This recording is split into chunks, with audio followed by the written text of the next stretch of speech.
Hello everyone, welcome to crazy polytechnic. कैसे हैं आप लोग? आई होप आप लोग अच्छे होंगे, मस्त होंगे और अपना सेमेस्टर की प्रिपरेशन में लगे होंगे। पिछले वीडियो जो कि मेरा इंट्रोडक्शन ऑफ सिलेबस था, उसमें मैंने आपको बताया था कि यूटिलाइजेशन के क्या सिलेबस हैं, कौन कौन टॉपिक इंपॉर्टेंट है जो सेमेस्टर एग्जाम में पूछे जाते हैं और कौन कौन से टॉपिक हैं जो जेईई के एग्ज़ाम में पूछे जाते हैं। खास करके जेईई की बात करें, चूँकि आप डिप्लोमा होल्डर हैं और अगर आप बीटेक करते हैं तो ए भी बात करते हैं कि जो यूटिलाइजेशन ऑफ इलेक्ट्रिकल इंजीनियरिंग है, SSC JE, RRB JE, UPPCL, BSPCL यानी जितने भी स्टेट जेईई एग्जाम होते हैं या पीएसयू होते हैं, जैसे कि पीजीसीएल है, बार्क है, इन सभी में कितने क्वेश्चन पूछे जाते हैं ये भी मैंने आपको पिछले वीडियो में बताया था। और कौन कौन से टॉपिक अगर आप पढ़ लेते हैं तो सिर्फ अगर आपको पास करनी है, पास में भी नौबत आ रही है तो वो टॉपिक अगर आप कर लेते हैं तो यूटिलाइजेशन में आप अच्छे से पास कर जाइएगा। अदरवाइज तो मैं तो ये गारंटी देता हूँ कि आपके 65+ मार्क आएंगे और मेरे भी आए थे। मेरे जितने भी सेमेस्टर में ऑलरेडी मैं कॉलेज में टॉपर रह चुका हूँ, पूरे सेमेस्टर में, बीटेक में, पॉलिटेक्निक में, सारी चीज़ें। आई होप आपको पता होगा, मेरा खुद का चैनल था टेक्निकल क्रांति, तो जिस पर कुछ इशू की वजह से वो चैनल टर्मिनेट हो गया है। तो फाइनली हम और हमारे जो प्रिय मित्र हैं प्रिंस, उनके साथ हम लोग, आपके प्रिय जो हैं सर, प्रिंस सर, उनके साथ हम लोग मिलकर आप लोगों को एक कम फी में गुड क्वालिटी वाले कंटेंट देने का प्रयास करता हूं।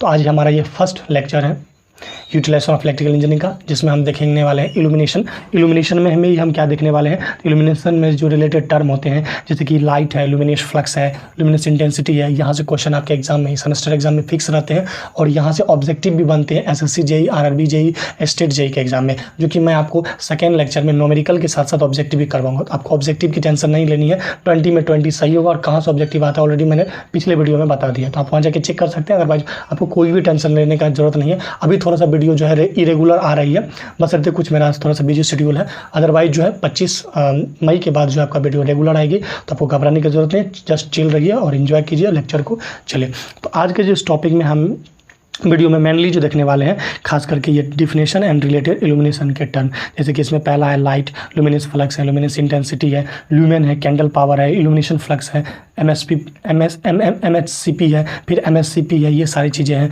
फिर हमारा स्पेसिफिक कंजप्शन है, ग्लेयर होता है, एक क्वेश्चन यहाँ से पूछे जाते हैं ग्लेयर से, स्पेस हाइट रेशियो है, फिर हमारा यूटिलाइजेशन फैक्टर है, मेंटेनेंस फैक्टर है, डिप्रिसिएशन फैक्टर है, वेस्ट पावर लाइट फैक्टर है, एब्जॉर्प्शन फैक्टर है, रिफ्लेक्शन फैक्टर और सॉलिड एंगल है। तो फाइनली इस वीडियो लेक्चर में पहला ये इंट्रोडक्शन के बाद जो ये दूसरा है, तो इसमें हम फाइनली यही इल्यूमिनेशन से रिलेटेड टर्म को देखने वाले हैं। और हम सेकेंड वीडियो में जो है इनसे रिलेटेड जो होते हैं लॉ ऑफ इल्यूमिनेशन वो देखेंगे। इस तरह से source of light, direct, indirect, ये लाइटिंग जितने भी लैंप होते हैं सारे को कवर करेंगे। तो चलिए फाइनली जो हम स्टार्ट करते हैं, जो हमारा टॉपिक है वो है टर्म यूज्ड इन इल्यूमिनेशन, ठीक है। और उसके बाद law of illumination, electrical method of producing light, ये सारे जो सिलेबस है अकॉर्डिंग टू, इसी के अकॉर्डिंग मैं आपको पढ़ाऊंगा, तो वो हम बाद में देखेंगे वाले हैं। तो अब देखिए, चूँकि हम इल्यूमिनेशन है तो इल्यूमिनेशन कहते हैं कि इसको ये समझिए, जैसे अभी आपको हम दिख रहे हैं, तो एक्चुअली क्या है कि हमारे यहाँ पे बल्ब लगा हुआ है, ठीक है। उस बल्ब की वजह से क्या है, हम इल्यूमिनेट हो रहे हैं। इल्यूमिनेट का हिंदी होता है प्रदीप्ति, यानी कि कहने का मतलब है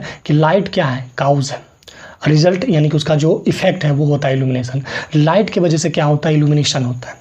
जैसे हम यहाँ पे बल्ब लगा हुआ तो हम अभी आपके सामने चमक रहे हैं, तो ये क्या है, इल्यूमिनेशन है। इल्यूमिनेशन किसके वजह से होता है, लाइट की वजह से होता है। तो लाइट काउज होता है और इल्यूमिनेशन जो होता है उसका इफेक्ट होता है या रिजल्ट होता है।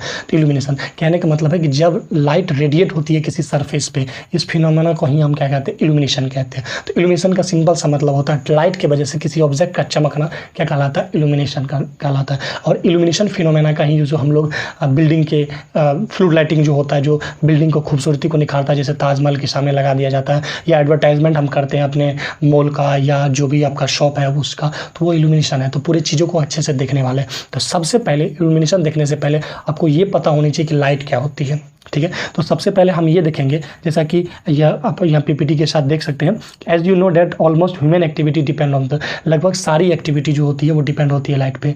लाइट के दो सोर्स होते हैं, एक नेचुरल सोर्स होते हैं, एक आर्टिफिशियल सोर्स होते हैं। नेचुरल सोर्स की बात करें तो नेचुरल सोर्स में सन आता है, ठीक है, और कुछ हॉट बॉडी आएंगे जिसको इनकंडेंसेंट बॉडी भी कहेंगे, ठीक है, ये सब आएंगे जो कि नेचुरल सोर्स ऑफ लाइट है, जो कि खुद इमिट होता है, इल्यूमिनस बॉडी भी कह सकते हैं इसको, ठीक है। तो ये जो हमारा नेचुरल सोर्स है वो सन हुआ। अब एक आर्टिफिशियल लाइट है जो कि हम लोग बनाते हैं, जैसे बल्ब है। अब ये आर्टिफिशियल लाइट है, जो नियॉन साइन बल्ब होता है, जो कि आगे देखने वाले हैं इसको डिटेल में, ये सब क्या है, आर्टिफिशियल लाइट है। तो अब आर्टिफिशियल लाइट भी दो टाइप के होते हैं, एक मैकेनिकल लाइट होता है, दूसरा इलेक्ट्रिकल लाइट होता है।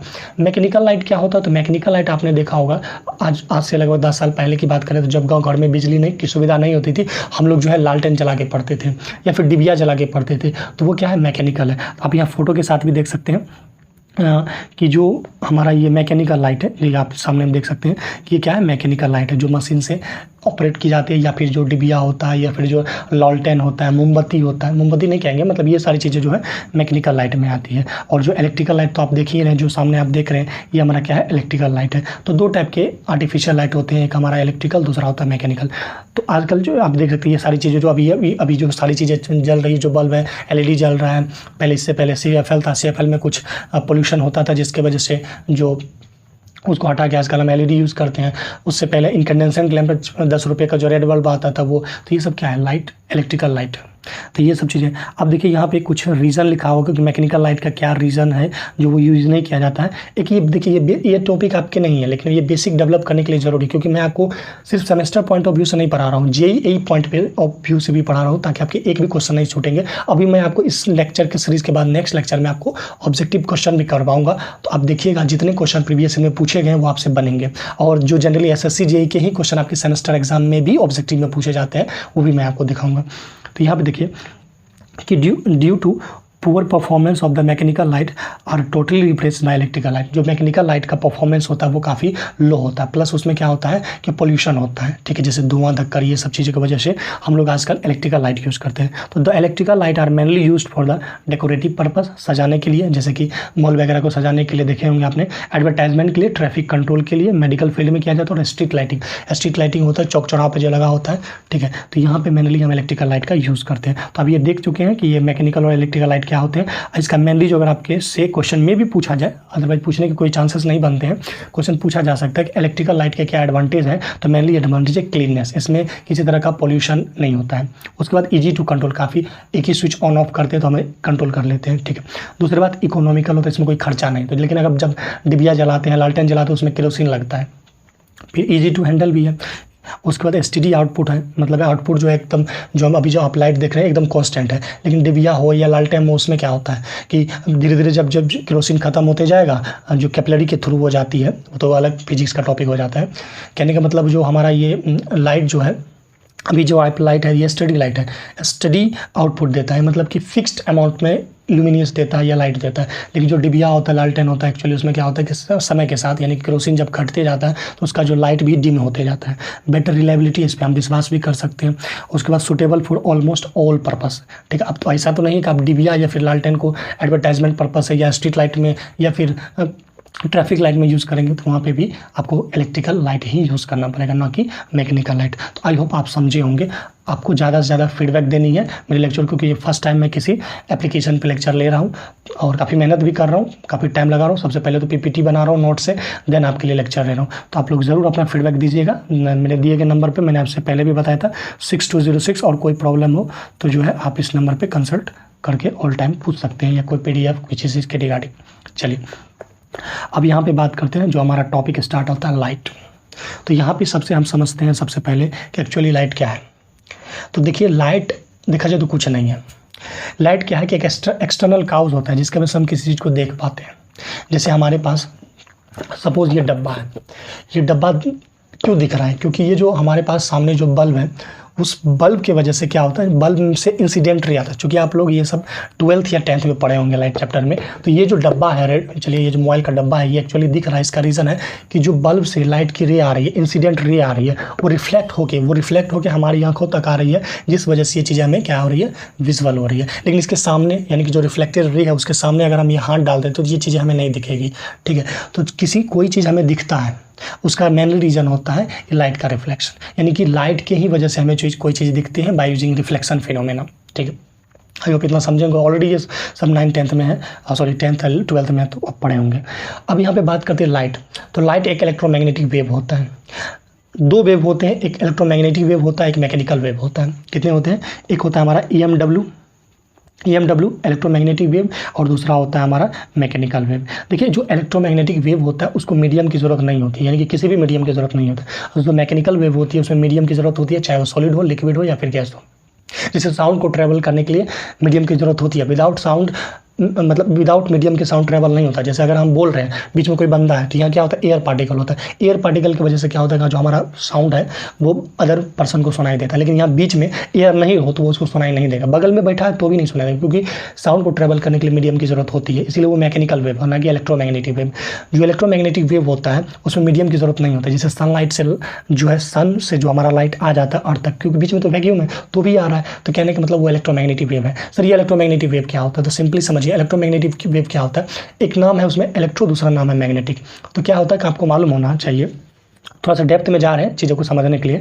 आपको मालूम है कि जब किसी वायर से करंट पास होती है तो उसके इर्द गिर्द क्या होता है, एक मैग्नेटिक फील्ड क्रिएट होता है। यानी कि हम कहने का मतलब सर मतलब ये हुआ कि जो इलेक्ट्रिक फील्ड की वजह से क्या क्रिएट होता है, मैग्नेटिक फील्ड क्रिएट होता है। कहने का मतलब जब किसी भी वायर में करंट पास होती है तो उसके चारों और इर्द गिर्द क्या होता है, मैग्नेटिक फील्ड क्रिएट होता है। यानी कि इलेक्ट्रिक फील्ड या करंट की वजह से मैग्नेटिक फील्ड क्रिएट होता है। सेम थिंग्स आपने मोटर जनरेटर में देखा होगा कि जो जनरेटर होता है, दो ऐसे हमारे पास पोल होता है मैग्नेट का, और उसके बीच एक हम जो है करंट कैरिंग कंडक्टर को रखते हैं। तो क्या होता है कि मैग्नेटिक फील्ड के वजह से इसमें क्या होता है, करंट पैदा हो जाता है। कहने का मतलब है कि आप ये लाइन में ये समझिए कि मैग्नेटिक फील्ड की वजह से इलेक्ट्रिक फील्ड क्रिएट होता है, और इलेक्ट्रिक फील्ड की वजह से जो होता है वो हमारा मैग्नेटिक फील्ड क्रिएट होता है। ये एक दूसरे के क्या है, सप्लीमेंट्री है, ठीक ना।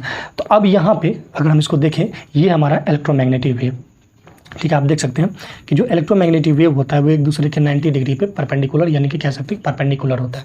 कहने का मतलब है कि सपोज मान लीजिए सबसे पहले एक बार एक्साइट करना पड़ता है। मान लीजिए एक वायर में हमने क्या दिया, करंट दिया। करंट देने की वजह से क्या हो गया, मान लीजिए ये मैग्नेटिक फील्ड क्रिएट हुआ, जो कि ये मान लीजिए हॉरिजॉन्टल लाइन है। अब क्या होगा कि इस मैग्नेटिक फील्ड की वजह से क्या होगा, कि इलेक्ट्रिक फील्ड होगा जो इसके परपेंडिकुलर होगा। फिर इस ये जो इलेक्ट्रिक फील्ड की वजह से क्या होगा, ये एक मैग्नेटिक फील्ड क्रिएट होगा। फिर इस तरह से ये फिनोमेना जो है चलती रहती है। कहने का मतलब है कि सबसे पहले क्या क्रिएट हुआ, हमारे पास एक मैग्नेटिक फील्ड क्रिएट हुआ जब हम किसी भी करंट कैरिंग कंडक्टर में करंट दिए। तो अब क्या होगा, ये मैग्नेटिक फील्ड क्रिएट करेगा इलेक्ट्रिक फील्ड, फिर ये इलेक्ट्रिक फील्ड क्रिएट करेगा मैग्नेटिक फील्ड। फिर इस तरह से क्या होगा कि ये इसको किसी की भी हेल्प की ज़रूरत नहीं होती है ट्रैवल करने में, ये एक दूसरे का हेल्प करके आगे निकलते जाता है, इसलिए इसको मीडियम की ज़रूरत नहीं होती। सपोज डैट आपके पास एक चक्का गाड़ी है, दो बंदे हैं, एक पहले बैठा हुआ मज़े से आप धकेल रहे हैं, फिर ठीक अब आपका एनर्जी का हरासमेंट हुआ, अब अगला बंदा उतर के फिर उसको धकेलेगा, आप बैठे रहिएगा। इस तरह से आप बहुत दूर तक जा सकते हैं, ठीक है। तो सेम थिंग्स इलेक्ट्रोमैग्नेटिक वेव में भी होता है। तो इस हिसाब से लाइट क्या है, इलेक्ट्रोमैग्नेटिक वेव है। अब मैकेनिकल वेव में मीडियम की ज़रूरत होती है। वैसे देखा जाए तो लाइट के डुअल नेचर होते हैं, जिसको हम दोहरी प्रकृति या दोगलापंथी कहते हैं लाइट का, जिसमें कि लाइट जो हमारा होता है कभी कभी वेव की तरह काम करता है और कभी कभी पार्टिकल्स की भी तरह काम करता है। तो जब वेव की तरह काम करता है तो उसमें वो इलेक्ट्रोमैग्नेटिक वेव भी हो सकता है और ट्रांसवर्स वेव भी होता है, तो हम ज़्यादा डिटेल में नहीं जाएंगे। और जब वो पार्टिकल्स की तरह काम करते हैं तो उसको हम बोलते हैं फोटोन, ठीक है। जो न्यूटन साहब ने बोला था कि जो फोटोन होता है वो एनर्जी का एक बंडल होता है। तो डेप्थ में नहीं जा रहे हम, ठीक है। तो अब यहाँ से हम बात करें लाइट की, जो आपके लिए इंपॉर्टेंट है। मैं काफ़ी आपको एक कॉन्सेप्ट काफ़ी ज़रूरी चीज़ है ताकि आपका ऑब्जेक्टिव क्वेश्चन बन जाए। तो यहाँ पे आप देखिए लाइट की बात करते हैं। तो लाइट की बात करते हैं तो लाइट क्या है, radiant energy from a hot body which produce the visual sensation upon the human eyes called light. तो इसको इससे पहले आपको ये जो है हॉट बॉडी को समझना पड़ेगा, देन आपको समझना। देखिए यहाँ दो टाइप की बॉडी होता है, एक इनकंडेंसेंट होता है, इनकंडेंसेंट बॉडी होता है, एक लुमिनियंस बॉडी होता है। इनकंडेंस बॉडी को बोलते हैं हॉट बॉडी और लुमिनियंस बॉडी को बोलते हैं कोल्ड बॉडी। जो हॉट बॉडी होता है उसी से लाइट या हीट एनर्जी प्रोड्यूस होता है। जो कोल्ड बॉडी होता है ना तो उससे लाइट एनर्जी प्रोड्यूस होता है ना तो हीट एनर्जी प्रोड्यूस होता है। तो जब भी हम आपको बात कर रहे हैं इनकंडेंसेंट लैम्प की या इनकंडेंसेंट बॉडी की, तो इसका मतलब वो हॉट बॉडी है। मतलब कि हमारे पास सिंपली एक रॉड है, जब रॉड को हीट करेंगे तो क्या होगा, सिंपली आपने देखा होगा, समझने का प्रयास कीजिए कि रेडिएंट एनर्जी या जो लाइट है कैसे क्रिएट होता है।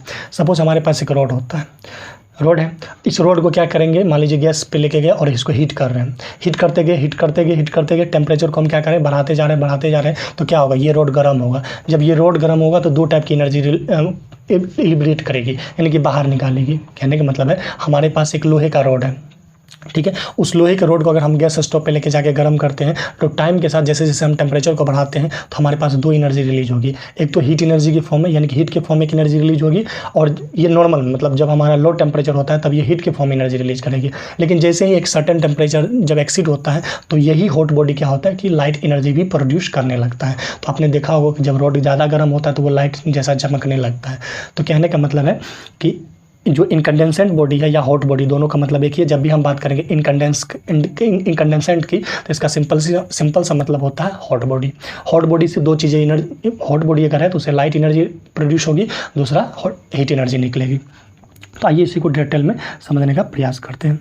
तो यहाँ पे आप देख सकते हैं डेफिनेशन से कि जो हमारा लाइट है, लाइट क्या है, लाइट एनर्जी जो है एक रेडिएटेंट एनर्जी होता है जो कि हॉट बॉडी से रिलीज होती है, जो हमें देखने के लिए हेल्पफुल होती है।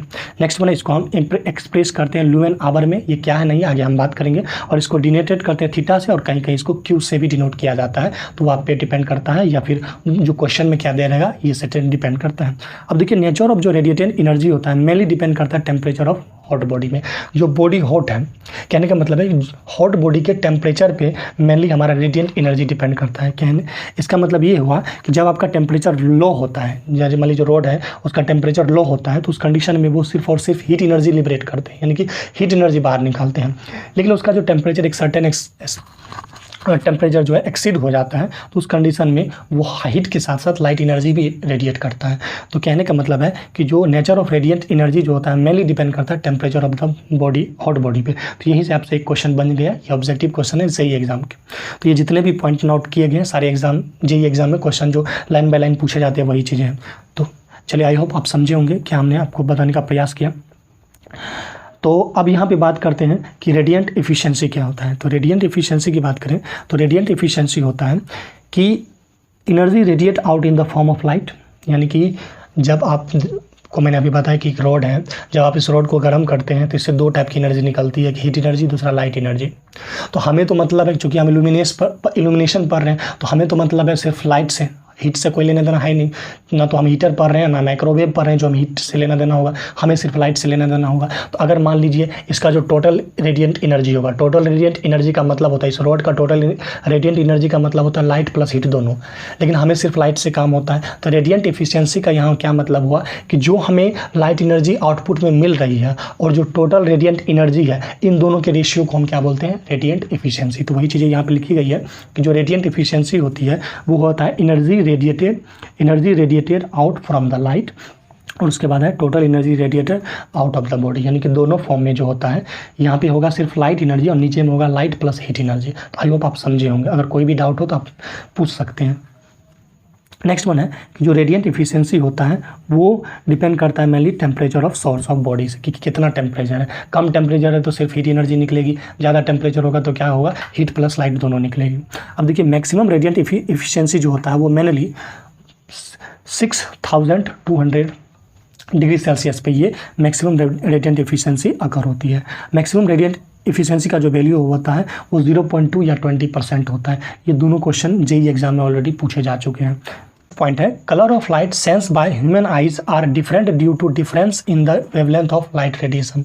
देखिए डिफरेंट कलर का जो वेवलेंथ होता है वो डिफरेंट होता है। वेवलेंथ का सिंपल सा मतलब होता है कि ये जैसे ये हमारा साइनोसॉइडल वेव है, तो एक ट्रफ और एक क्रस्ट कि जो बीच का डिस्टेंस होता है उसको वेवलेंथ कहते हैं। वेव की जो लेंथ होती है, जैसे यहाँ से यहाँ बन रहा है तो यहाँ से एक ट्रफ, जो ऊपर वाला पार्ट होता है वो हमारा क्रस्ट होता है, नीचे वाला ट्रफ होता है, तो इन दोनों के बीच का डिस्टेंस हमारा क्या कहलाता है, वेवलेंथ कहलाता है। ये सब आई होप आप लोग 10th में या 12th में पढ़े होंगे, ठीक है। तो जो वेवलेंथ होती है, वेव का जो लेंथ होता है उसी को बोलते हैं वेवलेंथ। तो हर कलर का जो वेवलेंथ होता है वो अलग अलग होता है, तो वेवलेंथ के हिसाब से हमें चीज़ें दिखाई देती है। एक चीज़ मैं आपको बता दूँ, सपोज़ ये मुझे रेड दिख रही है, तो इसका क्या रीज़न है कि कोई भी बॉडी, जो भी बॉडी जिस कलर को रिफ्लेक्ट करती है वो उसी जैसा दिखता है। सपोज जैसे कि मैं आपको बता दूं, आई होप आप पढ़े होंगे 10th में स्कैटरिंग ऑफ लाइट के बारे में, कि एक प्रिज्म है, उस प्रिज्म से जब व्हाइट लाइट पास करती है तो वो 7 सेगमेंट में क्या हो जाती है, अलग हो जाती है। उसका ट्रिक याद करने का था विविग्योर, आई होप आप जानते होंगे। तो उसमें जो सबसे ज़्यादा, जो सबसे कम जो वेवलेंथ होता था वो वायलेट का था, और सबसे ज़्यादा जो वेवलेंथ होता था वो रेड का था। तो रेड का वेवलेंथ ज़्यादा होने की वजह से उसका स्कैटरिंग क्या होता था, कम होता है, इसीलिए उनका यूज हम ट्रैफिक लाइट या ट्रेन के सिग्नल में करते हैं ताकि वो दूर तक दिखाई दे। स्कैटरिंग का सिंपल सा मतलब होता है कि फैल जाना।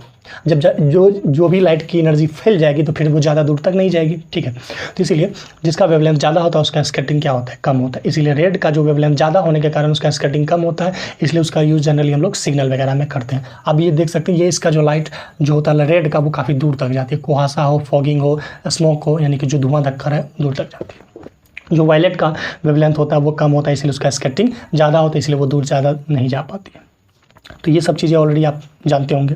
तो यहाँ हम ये बात कर रहे हैं कि जो भी बॉडी है, जिस भी लाइट के कलर को, मतलब जो भी कलर को वो रिफ्लेक्ट करती है, वो उसी के जैसा दिख रही है। जैसे यहाँ पे ये आप रेड दिख रहा है, तो रेड दिखने का ये रीज़न है कि जहाँ से वहाँ से जो वाइट लाइट आ रही है, तो ये सिर्फ और सिर्फ रेड कलर को ही रिफ्लेक्ट कर पा रही है, इसीलिए ये रेड दिख रहा है।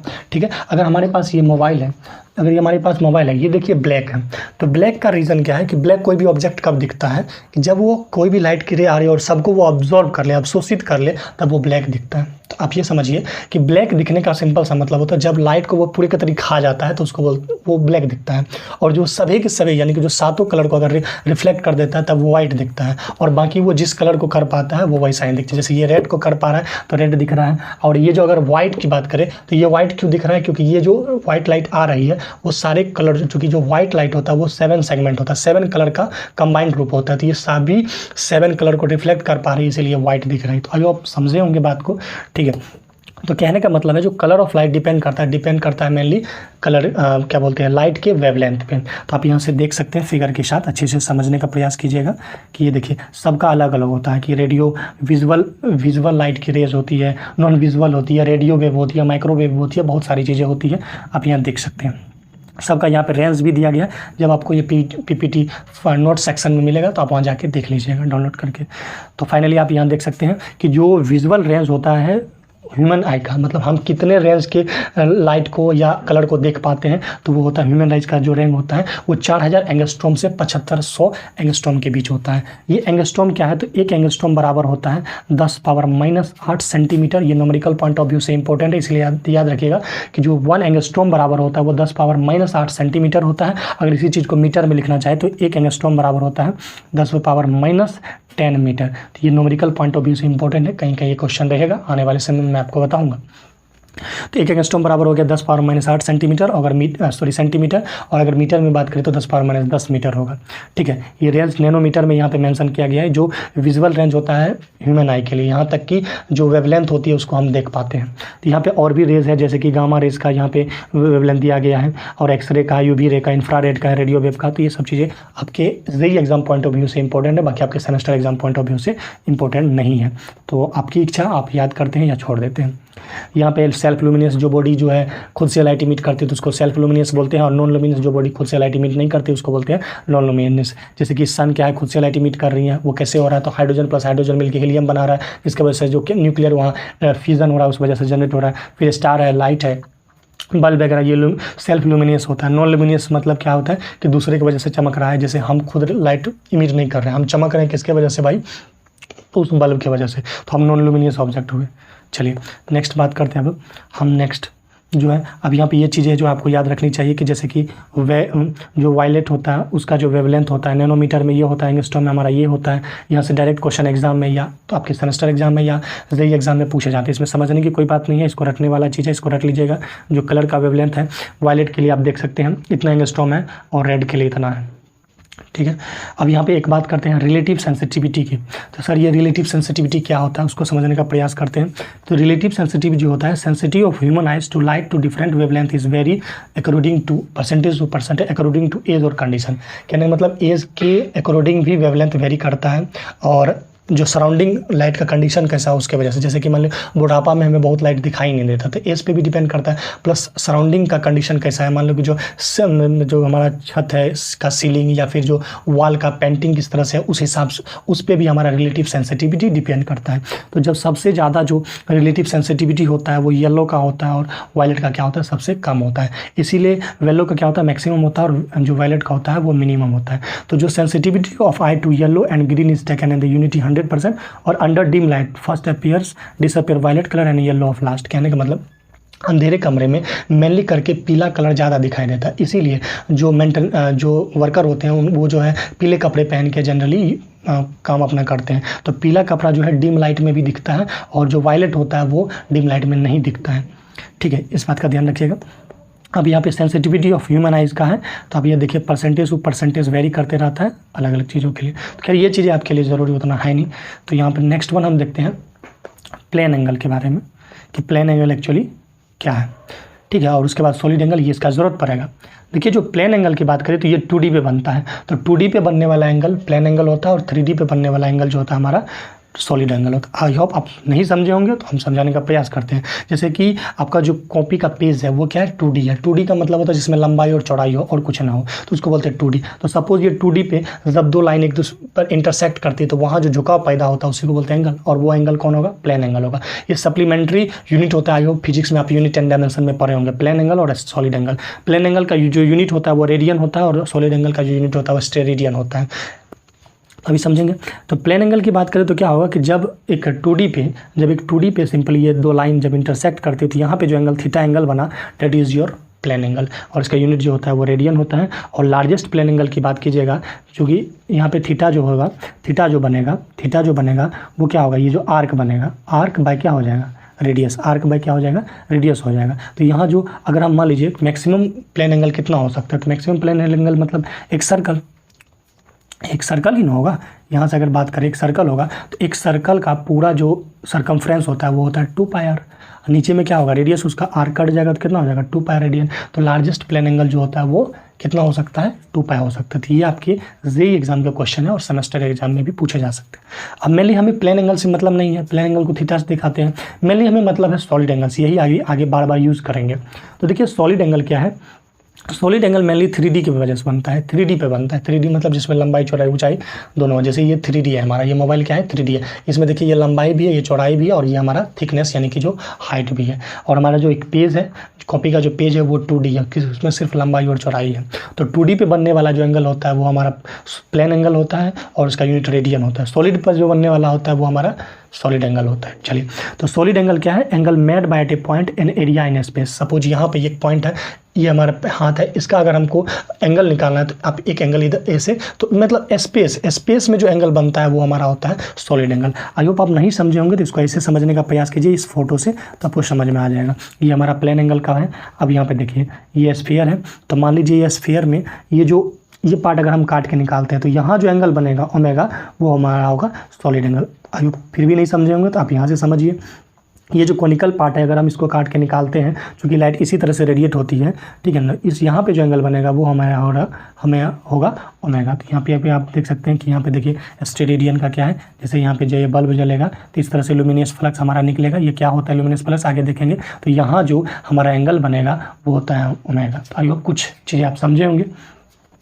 तो यहाँ पे थोड़ा सा डिफिनेशन को पढ़ लेते हैं कि क्या है इसका डिफिनेशन। तो डिफिनेशन है कि सॉलिड एंगल जो है वो है एरिया रेडियस का स्क्वायर। तो ये देखिए ये जो है एरिया कहने का मतलब है कि मान लीजिए हमारा सिंपली ये समझिए ये बल्ब है।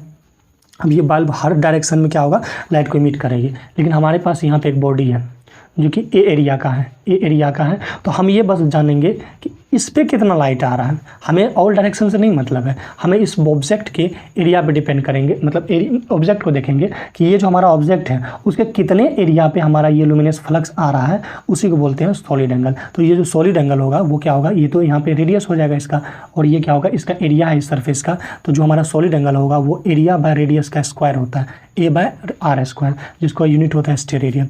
तो ऐसा यूनिट हो गया हमारा स्टेरेडियन। अगर हमारा मान लीजिए एरिया और जो आर स्क्वायर है दोनों इक्वल हो जाए तो हमारा जो सॉलिड एंगल होगा वो 1 स्टेरेडियन होगा। अब यहाँ लार्जेस्ट सॉलिड एंगल की बात करेंगे तो वो होगा 4π स्टेरेडियन। कैसे? आपको मालूम है ओमेगा इक्वल टू होता है A/r स्क्वायर। तो जो चूँकि ये स्फीयरिकल चीज़ें हैं, स्फीयर है, तो स्फीयर का क्या होता है 4π r स्क्वायर। आर कैंसिल हो जाएगा। मैक्सिमम जो सॉलिड एंगल होगा वो 4π होगा, और प्लेन एंगल जो होगा वो हमारा 2π होगा। ताकि आप समझे होंगे। अब नेक्स्ट वन है इसके बीच रिलेशन। खैर ये इसके लिए आपको ज़रूरी नहीं है। तो relation between solid angle and plane angle, तो जो आपको मालूम होगा कि यहाँ पे आप देख सकते हैं। खैर देखिए ये जो डेरिवेशन आपके लिए ज़रूरी नहीं है, आपके लिए बस ये जो रेक्टेंगल बॉक्स में दिया गया है ये चीज़ें आपके ज़रूरी है। मे बी जब थोड़ा सा हार्ड क्वेश्चन पूछा जाता है तो यहाँ से ये क्वेश्चन आ सकता है, और जेईई एग्जाम में तो आते हैं। मैं आपको क्वेश्चन भी करवाऊँगा कि जो सॉलिड एंगल होता है वो होता है 2π 1 - cos α/2। ठीक है, ये कैसे होता है? थोड़ा सा इसका डेरिवेशन होता है। तो आप यहाँ देख सकते हैं जो सरफेस एरिया ऑफ स्फीयर होता है वो 2πr/h होता है, चूँकि यहाँ पे स्फीयर बनेगा। ठीक है, और यहाँ से h जो होता है, चूँकि देखिए ये जो h निकालेंगे यहाँ से यहाँ का डिस्टेंस होगा h। तो h जो होगा इसका जब कंपोनेंट तोड़ेंगे तो ये होगा r - cos sorry r cos alpha by 2। अब ये कैसे होता है उतना डेप्थ में नहीं जाना है, ठीक ना। आप ये जान लीजिए कि एच जो होगा यहाँ पे, जो एच होगा वो होगा r minus r cos alpha by 2, और इसका यहाँ पे वैल्यू रखेंगे तो फाइनली हमारा ये निकलेगा। बड़ा आसान है, इसमें कोई दिक्कत नहीं। तो मेनली आपको ये रेक्टेंगल बॉक्स में जो डाटा है इसको याद रखिएगा, यहाँ से जेई में क्वेश्चन बनते हैं, सेमेस्टर में तो कुछ कह नहीं सकते। अब हम नेक्स्टली बात करते हैं लुमिनियस फ्लक्स की। तो ये जो लुमिनियस फ्लक्स क्या होता है, तो लाइट एनर्जी रेडिएटेड आउट पर सेकेंड, मतलब कि उसको बोलते हैं हम लुमिनियस फ्लक्स। तो जैसे कि मान लीजिए हमारा यहाँ पे बल्ब है, इस बल्ब से 1 सेकंड में कितना रेडिएशन है, मतलब लाइट की एनर्जी निकलती है, उसी को बोलते हैं हम लुमिनियस फ्लक्स। जैसे एक मैग्नेट से जो मैग्नेटिक लाइन ऑफ फोर्स निकलती है तो उसको बोलते हैं मैग्नेटिक फ्लक्स, उसी तरह से लाइट से जो फ्लक्स निकलेगी उसको बोलते हैं लुमिनियस फ्लक्स, ठीक है, लुमिनियस फ्लक्स। तो इस यहाँ इसको डिनोट करते हैं जनरली एफ से, कहीं कहीं फाई से भी डिनोट किया जाता है। जैसे मैग्नेटिक फ्लक्स को फाई से करते हो तो यहाँ फाई भी मतलब कहीं कहीं नोट किया जाता है किसी किसी बुक में। और इसका जो एसआई यूनिट होता है वो ल्यूमेन होता है या फिर कैंडेला स्टेरेडियन होता है। और एक लुमेन जो होता है वो 0.0016 वाट होता है। ये ऑब्जेक्टिव क्वेश्चन है जेई के और आपके सेमेस्टर के भी हो सकते हैं। अब यहाँ पे बात करते हैं लुमिनेस इंटेंसिटी की। तो लुमिनेस इंटेंसिटी क्या है कि luminous flux received by surface per unit area is called luminous intensity. अब सिंपली समझिए, मान लीजिए यहाँ पे एक बल्ब जल रहा है। अब ये बल्ब क्या होगा कि हर तरफ ना लाइट इमिट करेगा, चारों डायरेक्शन में लाइट लगी। लेकिन मान लीजिए कि मेरे पास ये एक सरफेस है, इसका एरिया मान लीजिए 1 मीटर स्क्वायर है, ठीक है। कहने का मतलब 1 मीटर स्क्वायर का मतलब है कि इसका लेंथ और ब्रेथ दोनों 1 है, यानी कि ये जो रेक्टेंगल स्क्वायर शेप का एरिया है। तो जो कि यहाँ पे दिया गया है कि मान लीजिए यहाँ से फ्लक्स बहुत सारा निकल रहा है, जो लुमिनस फ्लक्स होगा निकलेगा। लुमिनस फ्लक्स जो है 1 मीटर स्क्वायर, इस डब्बे पे कितना पड़ रहा है, जो कि ये इसका जो एरिया है वो 1 मीटर स्क्वायर है। तो यानी कि इस 1 मीटर स्क्वायर के एरिया पे जो लुमिनस फ्लक्स पड़ रहा है उसे बोलते हैं लुमिनस इंटेंसिटी या फिर तीव्रता भी बोल सकते हैं, ठीक है। इसका यूनिट जो होता है वो कैंडेला होता है। लुमिनस इंटेंसिटी का 7 जो यूनिट होता है फंडामेंटल यूनिट, उसी में ये आता है। तो लुमिनस इंटेंसिटी, अभी आप समझे होंगे कि जो लुमिनस इंटेंसिटी होता है कि 1 मीटर स्क्वायर एरिया में कितने लुमिनस फ्लक्स आउट मतलब गिरती है या फॉलिंग होती है, उसी को बोलते हैं हम लुमिनस इंटेंसिटी। और उसके बाद इसको हम आई से डिनोट करते हैं या कहीं कहीं LI भी लिखा हो रहता है, और इसको हम कैंडल पावर भी कहते हैं। तो यहाँ आप देखिए कैंडल, तो आई इक्वल टू क्या हो जाएगा 5/ω, यानी कि 1 सॉलिड एंगल के साथ जो हमारा लुमिनस फ्लक्स गिरती है उसी को बोलते हैं हम लुमिनस इंटेंसिटी। अब देखिए इसका जो यूनिट होगा वो हमारा क्या होगा लूमेन पर स्टेरेडियन, क्योंकि एफ का यूनिट जो होता है वो होता है लूमेन, चूँकि फ्लक्स का यूनिट लूमेन होता है और जो हमारा सॉलिड एंगल होता है उसका स्टेरेडियन होता है। तो इसी को बोलते हैं लूमेन पर स्टेरेडियन, जिसको हम दूसरे नाम में कैंडेला भी कहते हैं। तो आप सबको पता होगा कि जो लुमिनस इंटेंसिटी का 2 यूनिट हो गया, एक तो नॉर्मल वे में कैंडेला हो गया, दूसरा हो गया लुमेन पर स्टेरेडियन। जो भी ऑप्शन होगा उस हिसाब से आपको टिक करनी है। नेक्स्ट यहाँ पे देखिए, यहाँ पे एंगल तो मैंने आपको बता दिया ऑलरेडी पहले से। अब यहाँ पे हम बात करते हैं तो लुमेन की। एक्चुअली ये लुमेन क्या होता है, लुमेन यूनिट होता है लुमिनस फ्लक्स का।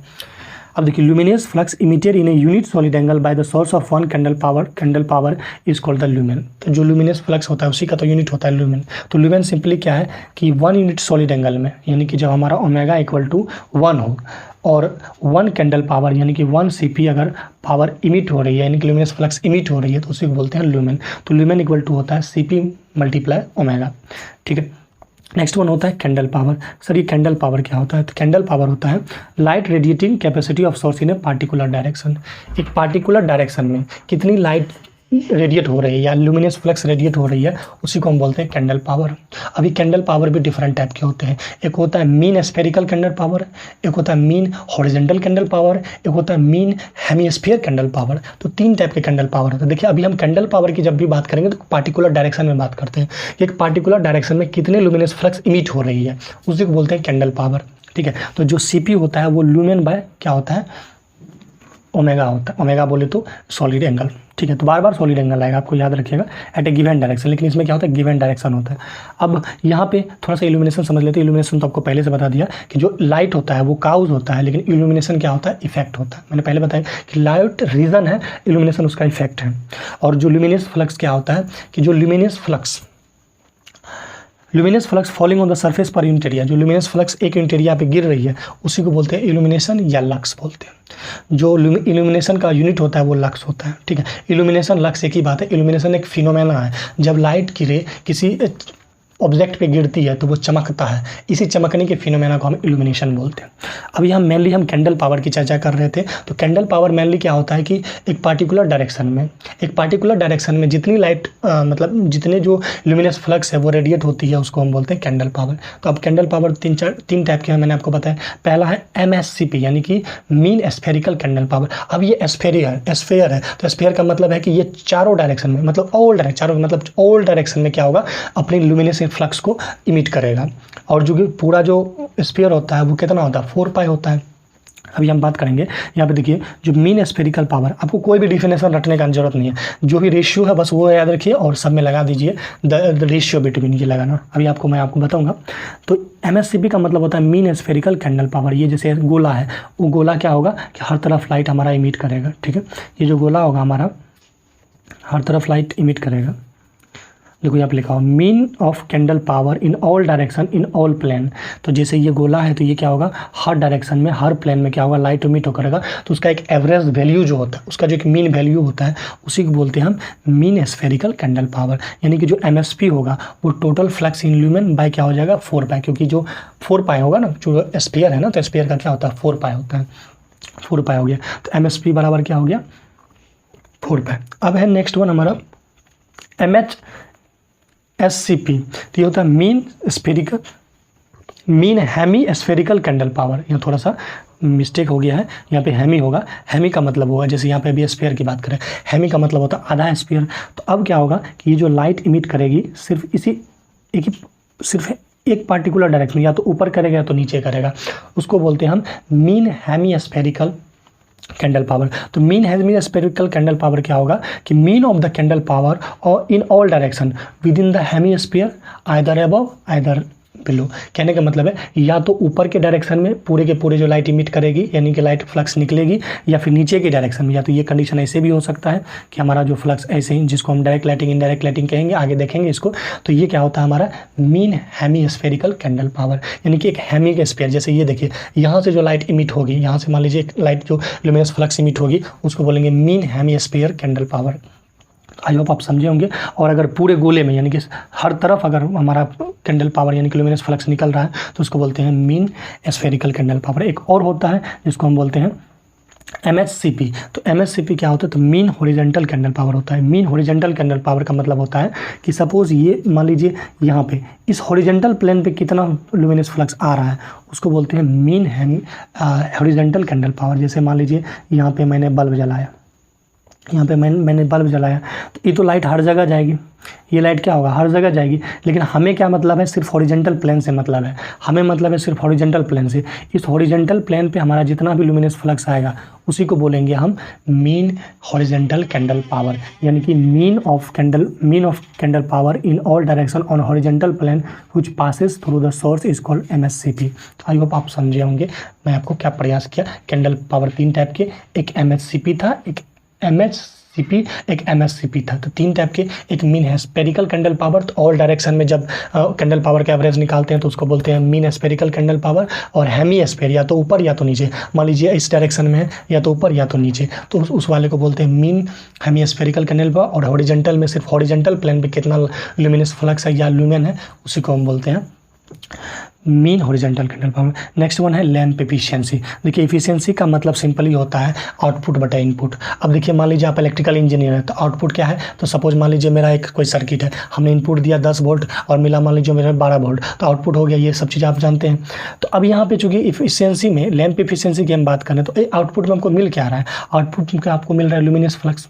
आपको आउटपुट में तो बिजली क्या बोलते हैं, इलेक्ट्रिकल एनर्जी तो नहीं मिल रहा है, क्या मिल रहा है, लाइट एनर्जी मिल रहा है। और लाइट एनर्जी मतलब क्या, ल्यूमिनस फ्लक्स मिल रहा है। आप इनपुट क्या दे रहे हैं, इनपुट तो आप दे रहे हैं इनपुट पावर, मतलब जो बिजली है आप दे रहे हैं, यानी कि जो इलेक्ट्रिक एनर्जी दे रहा है उसको वो किसमें कन्वर्ट कर रहा है, लाइट एनर्जी में कन्वर्ट कर रहा है। तो कहने का मतलब लैंप एफिशिएंसी का क्या मतलब हुआ, सिंपली समझिए।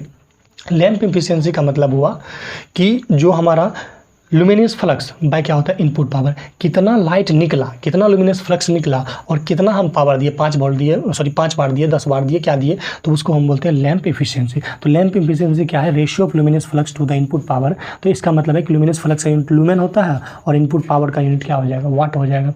तो यहाँ से आप ऐसा यूनिट की बात करें तो ये ल्यूमेन पर वाट हो जाएगा। अब यहाँ पे हम बात करें रिडक्शन फैक्टर की, तो रिडक्शन फैक्टर जो होता है वो रेशियो होता है MSCP और MSCP का। तो बस आप ये रखिएगा, रेशियो ऑफ द MSCP, और MSCP क्या कहलाता है, हमारा रिडक्शन फैक्टर कहलाता है। इसको हम स्फेरिकल रिडक्शन फैक्टर भी कहते हैं। नेक्स्ट वन होता है हमारा यूटिलाइजेशन फैक्टर। तो यूटिलाइजेशन फैक्टर क्या है, देखिए आपको सिर्फ मैंने यहाँ पे सिर्फ रेशियो दिया है, इसी रेशियो से ही आपको डिफिनेशन लिख देना है। बस इतना लगाना है कि the ratio of total lumen reaching on the working plane by total lumen given by the length.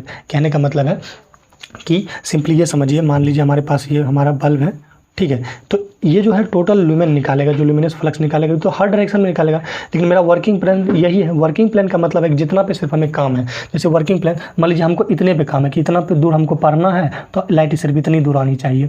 तो क्या होगा, ये तो निकाला बहुत सारा लाइट, लेकिन ये जो है जितना वर्किंग प्लान पे आ रहा है उसी का हम सिर्फ यूटिलाइज कर रहे हैं ना, तो बाकी तो वेस्ट ना हो रहा है। तो यूटिलाइजेशन का फैक्टर का सिंपल सा मतलब होता है कि कितना ल्यूमेन या कितना लुमिनस फ्लक्स उस वर्किंग प्लेन पे आ रहा और कितना लुमिनस फ्लक्स निकल रहा था, उसी को बोलते हैं यूटिलाइजेशन फैक्टर। मतलब बहुत सारे लुमिनस फ्लक्स निकलेंगे और जितने लुमिनस फ्लक्स हमारे सिर्फ वर्किंग प्लेन पे आएंगे, जहाँ पे हम काम कर रहे हैं या पढ़ रहे हैं, तो उसको बोलते हैं यूटिलाइजेशन फैक्टर। कितना को हम यूटिलाइज करें, that is your utilization factor. Generally ये हमेशा 1 से कम होता है, क्योंकि निकलता तो बहुत है। अब जो बहुत निकलता है तो वो तो नीचे में है, ज़्यादा वाला नीचे में, कम वाला ऊपर में है। तो कम वाला में जब ज़्यादा वाला से भाग देंगे तो वो तो हमेशा 1 से कम ही होगा। तो इसलिए जो यूटिलाइजेशन फैक्टर डिपेंड करता है, सॉरी जो होता है वो लेस देन 1 होता है। और ये डायरेक्ट लाइटिंग के लिए यूटिलाइजेशन फैक्टर जो होता है वो 0.25 से 0.50 होता है। ये डायरेक्ट इनडायरेक्ट क्या होता है वो हम आगे बात चर्चा करेंगे। इनडायरेक्ट लाइटिंग के लिए वैल्यू इतना होता है। और जो मेनली यूटिलाइजेशन फैक्टर किस पे डिपेंड करता है, height of source of light पे, कितना हाइट पे आप बल्ब को लगा रहे हैं, और टाइप ऑफ लाइटिंग की, यानी कि जो इनडायरेक्ट लाइटिंग है कि डायरेक्ट लाइटिंग है कि सेमी इनडायरेक्ट लाइटिंग है, एरिया ऑफ इल्यूमिनेट, कितने सरफेस को इल्यूमिनेट करना है, और कलर ऑफ सराउंडिंग वॉल, आपकी दीवार का कलर या सीलिंग का कलर कैसा है, उस हिसाब से भी यूटिलाइजेशन फैक्टर हमारा डिपेंड करता है। तो ये ऑब्जेक्टिव क्वेश्चन बन जाते हैं आपके सेमेस्टर में और जेईई एग्जाम में भी। नेक्स्ट वन हमारा है मेंटेनेंस फैक्टर। तो मेंटेनेंस फैक्टर है कि इल्यूमिनेशन अंडर नॉर्मल कंडीशन और illumination when everything is clean. तो ये इल्यूमिनेशन मैंने आपको बताया कि जो लाइट किसी भी ऑब्जेक्ट पे पड़ती है तो वो जो चमकती है वही होता है हमारा इल्यूमिनेशन। तो इल्यूमिनेशन जब नॉर्मल कंडीशन में हो, और जब इल्यूमिनेशन एवरीथिंग क्लीन हो, पूरा एकदम साफ सफाई हो, क्योंकि आपको मालूम होना चाहिए अब जब हमारा रूम गंदा होता है तो उस हिसाब से लाइट ज़्यादा, मतलब जैसे कि रूम के सराउंडिंग कंडीशन पे भी लाइट का कंडीशन डिपेंड करता है। मान लीजिए आपका दीवार या सीलिंग जो होगा, जो छत है, ठीक है, वो जो सीलिंग है या दीवार जो होगा उसका कलर अगर ठीक ठाक रहा है तो उस हिसाब से लाइट मतलब उतना ही ज़्यादा लाइट लगेगा कि आपको ज़्यादा चमक रहा है। लेकिन आपका जो घर का दीवार या फिर जो सीलिंग है वो उस तरह का कलर किया नहीं गया है तो क्या होगा कि लाइट ज़्यादा होने के बावजूद भी आपको डीम लाइट नज़र आएगा। तो यही है कि मेंटेनेंस फैक्टर का सिंपली सा मतलब होता है कि जो नॉर्मल कंडीशन में इल्यूमिनेशन आ रहा है और जो हर चीज़ अगर क्लीन हो, परफेक्टली सब चीज़ ठीक ठाक हो, तब के जो रेशियो होता है उसको बोलते हैं मेंटेनेंस फैक्टर। ये हमेशा जो होता है 0.8 होता है, यानी कि 80% होता है, 20% का यहाँ पे लॉस होता है।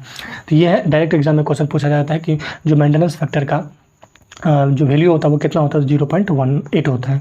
नेक्स्ट हमारा आप देख सकते हैं कुछ चीज़ें हैं लैंप एफिशिएंसी रिलेटेड, जो कि मैंने आपको बताया। नेक्स्ट वन हमारा डिफरेंशिएशन फैक्टर है। आपको एग्जाम में कैसे लिखना है, तो लिखना है कि the ratio of illumination when everything are perfectly clean. देखिए जो मेंटेनेंस फैक्टर है और जो डिप्रेसिएशन फैक्टर है उसका उल्टा होता है। वहाँ पे आप देखे होंगे कि ये चीज़ें नीचा में था, ये चीज़ें ऊपर में था, बस इतने कहानी और कुछ नहीं। इसका वैल्यू जो होता है 1.3 से 1.4 के बीच होता है। नेक्स्ट वन होता है एब्जॉर्प्शन फैक्टर। तो जो एब्जॉर्प्शन फैक्टर होता है वो क्या होता है, ये होता है ratio of total lumen available on the working plane after absorption और total lumen emitted by the source of light. तो कहने का मतलब है कि जब मान लीजिए ये सोर्स ऑफ लाइट है, यहाँ से बहुत सारे ल्यूमिनस फ्लक्स निकलेंगे और बहुत सारे जो है एब्जॉर्ब भी हो जाएंगे किसी सरफेस की वजह से। बाकी जो बचे रहते हैं उसका और जो जितना निकला उनका रेशियो क्या कहलाता है, एब्जॉर्प्शन फैक्टर। कहने का मतलब है कि जिस बहुत मान लीजिए कि जो बल्ब जल रहा है उससे बहुत सारे ल्यूमिनस फ्लक्स निकल रहा है और बहुत सारे ल्यूमिनस फ्लक्स अलग अलग सरफेस पे एब्जॉर्ब भी की जाएगी, चाहे वो ब्लैक सरफेस हो, और बचा हुआ जो किसी सरफेस पे जाती है तो वो जो बचा हुआ है और जो जितना निकला उन दोनों का रेशियो को हम क्या कहते हैं, एब्जॉर्प्शन फैक्टर। इसका वैल्यू 1 से 0.5 के बीच होता है। ये सब वैल्यू डायरेक्ट जेईई एग्जाम में या आपके सेमेस्टर एग्जाम में पूछे जाते हैं। नेक्स्ट वन हमारा waste light factor. Waste light factor क्या होता है कि जब हम कभी जो कहीं मान लीजिए हमें इल्यूमिनेशन करना चाहते हैं, मतलब घर को चमकाना चाहते हैं, लेकिन एक ही साथ बहुत सारा बल्ब लगा देते हैं तो फालतू का आधा बल्ब का जो लाइट होता है इधर उधर जाने लगता है, तो उसको बोलते हैं वेस्ट लाइट फैक्टर। सिंपली यही चीज़ें इसमें लिखी गई है, आप देख लीजिएगा। नेक्स्ट वन बीम फैक्टर भी समथिंग वही रहता है। अब यहाँ पे बात करते हैं हमारा रिफ्लेक्शन फैक्टर की। तो रिफ्लेक्शन फैक्टर क्या होता है आप समझेंगे, जैसे लाइट में रिफ्लेक्शन होता है, यही पे वही कहानी है। जो है जैसे सपोज़ यहाँ पे समझिए ये एक हमारा सरफेस है, इस सरफेस पे मैंने मान लीजिए यहाँ पे जो है हमने यहाँ पे टॉर्च जलाया, तो अब क्या होगा, ये इंसिडेंट रे आई। अब इंसिडेंट रे रिफ्लेक्ट होके फिर ये जाएगी तो उसको बोलते हैं रिफ्लेक्टेड रे, और यहाँ पे क्या होगा हमारा इंसिडेंट रे। तो कहने का मतलब है कि जो रिफ्लेक्शन फैक्टर होता है वो रिफ्लेक्टेड लाइट बटे क्या होता है बाय इंसिडेंट लाइट होता है। कितनी कितनी लुमिनस फ्लक्स आ रही थी और कितने रिफ्लेक्ट होके गई, तो उसको बोलते हैं रिफ्लेक्शन फैक्टर। अब बताइए बहुत सारी तो लाइट आएगी, रिफ्लेक्ट तो कम ही होगी, तो यानी कि जो कम और ज़्यादा का रेशियो हमेशा 1 से क्या होता है, कम होता है। मान लो 2/4 कितना होता है, 1 से कम ही ना होगा। तो कहने का मतलब है ये मान के चलिए कि 4 लुमिनस फ्लक्स आ रही थी, इंसिडेंट हो रही थी और 2 रिफ्लेक्ट हुई, तो इसका मतलब 2/4 यानी हमेशा क्या होगा, 1 से कम होगा। या कभी कभी बराबर भी हो सकता है, अगर सरफेस पे डिपेंड करता है। अगर सरफेस हमारा परफेक्टली मैच है, क्लीन है, तो क्या होगा कि जितनी लाइट की रेस आ रही है, मान लीजिए चारों को चारों लुमिनस फ्लक्स आ रही है, चारों रिफ्लेक्ट हो गए, तो 4/4 कितना हो जाएगा, 1 हो जाएगा। तो जो हमारा रिफ्लेक्शन फैक्टर होता है या तो 1 के बराबर हो सकता है या 1 से क्या होगा, लेस देन होगा। इस बात का ध्यान रखिएगा। नेक्स्ट हमारा स्पेस टू हाइट रेशियो, जहाँ से नॉमेरिकल आपके एग्जाम में पूछे जाते हैं।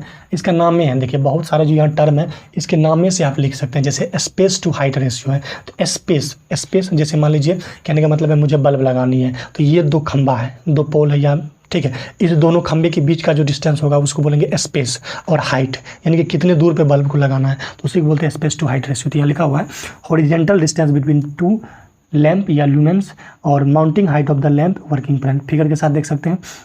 मान लीजिए यहाँ पे बल्ब लगाना है, एक बल्ब को यहाँ लगाना है और एक बल्ब को यहाँ लगाना है, ठीक है। तो इन दोनों के बीच का डिस्टेंस क्या हुआ, डी हुआ या एस हुआ, ठीक है, डिस्प्लेसमेंट या डिस्टेंस बोल सकते हैं।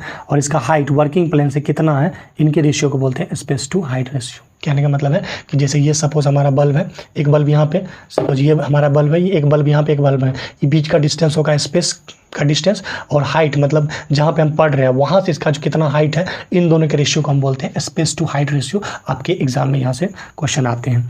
इसका वैल्यू जो होता है 0.8 से 0.5 होता है, इस बात का ध्यान रखिएगा। नेक्स्ट होता है स्पेसिफिक कंजप्शन, ये होता है power input by average candle power, इसका यूनिट होता है वाट्स पर कैंडल।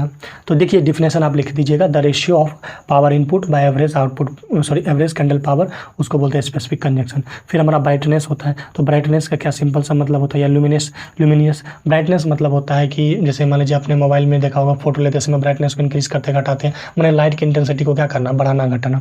तो आप यहाँ देख सकते हो luminous intensity per unit projected area of either surface of light is called brightness. इसका जो है नीट्स होता है, नीट्स जो होता है वो स्मॉलेस्ट यूनिट होता है ब्राइटनेस का, ठीक है।